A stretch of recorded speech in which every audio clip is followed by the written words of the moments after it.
Hi guys, welcome to Multiverse. Today we are going to take a look at all the emblems from the Atlantean time capsules. First we're going to take a look at the Orion emblem.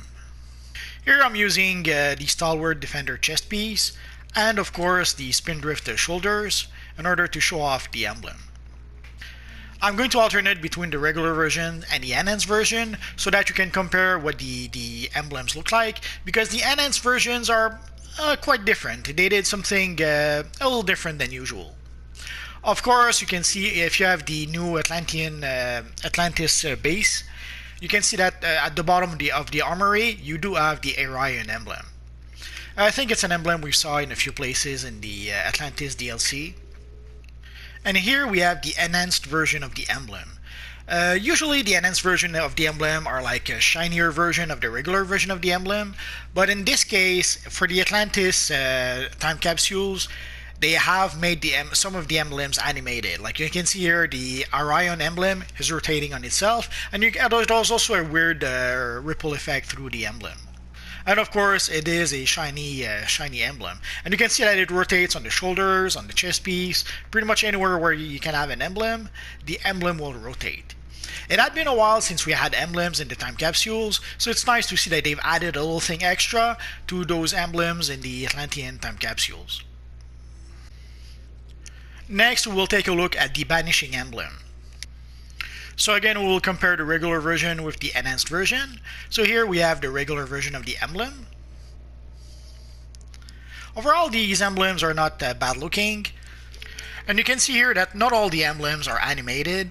In this case, there is a glow effect that is animated within the emblem, but the emblem itself is not animated, unlike the Orion emblem. Next, we are going to take a look at the chaotic emblem. So again, here you can see the regular version of the emblem. Basically, I made the emblem yellow, blue, and red so that it would stand out against the black of the black part of the Stalwart Defender chest. And here again, you can compare with the enhanced version of the emblem, which, as you can see, is quite animated.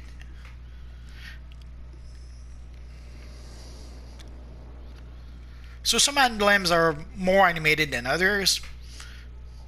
I guess they had some restriction that did not allow them to animate all the emblems the same way, which is nice. It gives a nice variation with all the emblems.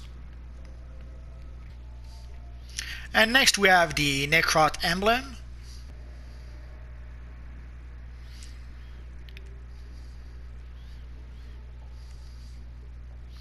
And let's compare it with the enhanced version of the emblem. Again, you can see by comparison that the emblem itself is not animated, but the glow within the emblem is animated. So let's try and show it a bit on the shoulders a bit.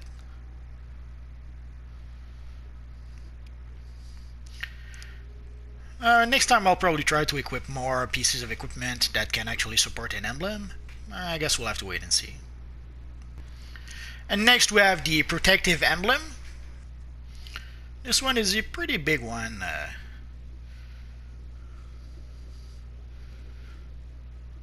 So you can see it's also pretty big even on the shoulders.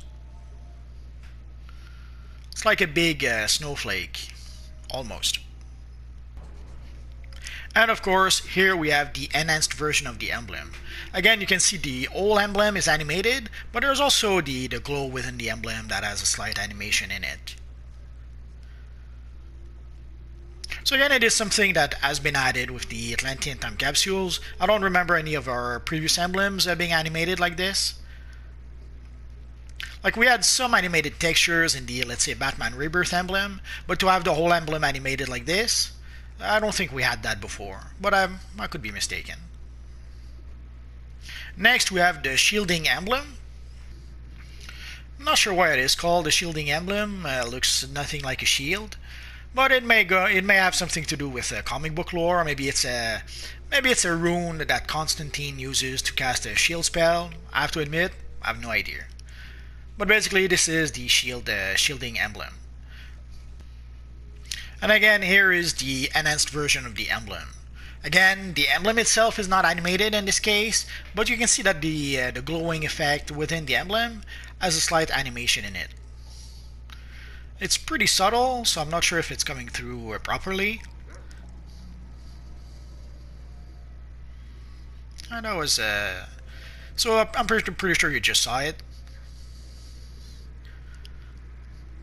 So it's a nice subtle effect. And here we have the summoning emblem. So again, the best way to get a really nice big emblem is to use the Stalwart Defender chest piece. That's pretty much the best way to get the biggest emblem you can in DCUO, as far as I know. Although you can see that on the Spindrift shoulders, the emblem looks pretty big as well. And here we can see the difference with the enhanced version of the emblem. Again, the emblem itself in this case is not animated, but the glowing effect, you can see the glowing effect moving through the emblem. So that is what they've animated with this emblem.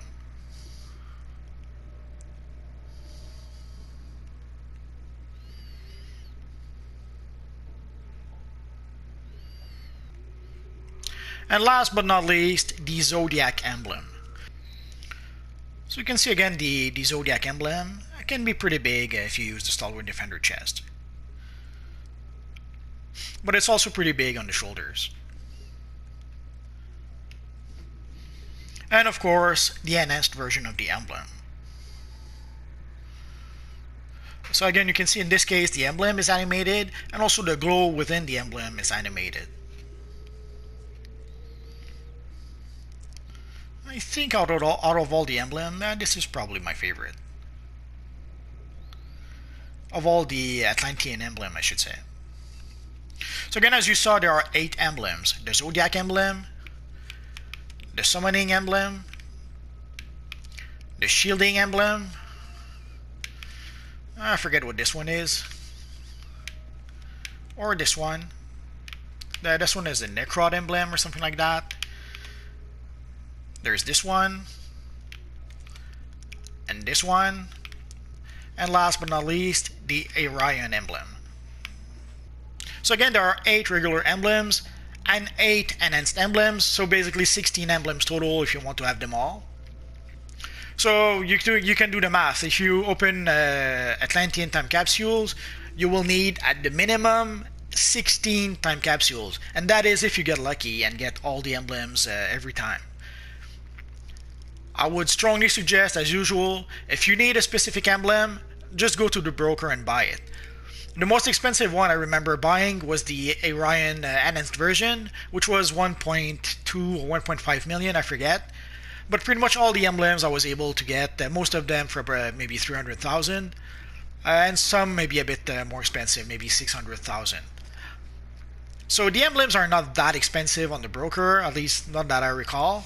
But again, I have to warn you, prices on the broker changes all the time. So it is quite possible that at this point, the emblems are not that expensive, but that in 1 month, 3 months, 6 months, the emblem become very expensive. I guess we're gonna have to wait and see. And again, where can you get these emblems? You can get them from Atlantean time capsules. So there are a few ways to get the Atlantean time capsules. You can buy some from the broker if you really want to. But when you play the game, you will get an Atlantean time capsule roughly every 20 minutes of gameplay. So as you play the game and fight enemies, roughly every 20 minutes you are going to get Atlantean time capsules that you're going to be able to open using stabilizers.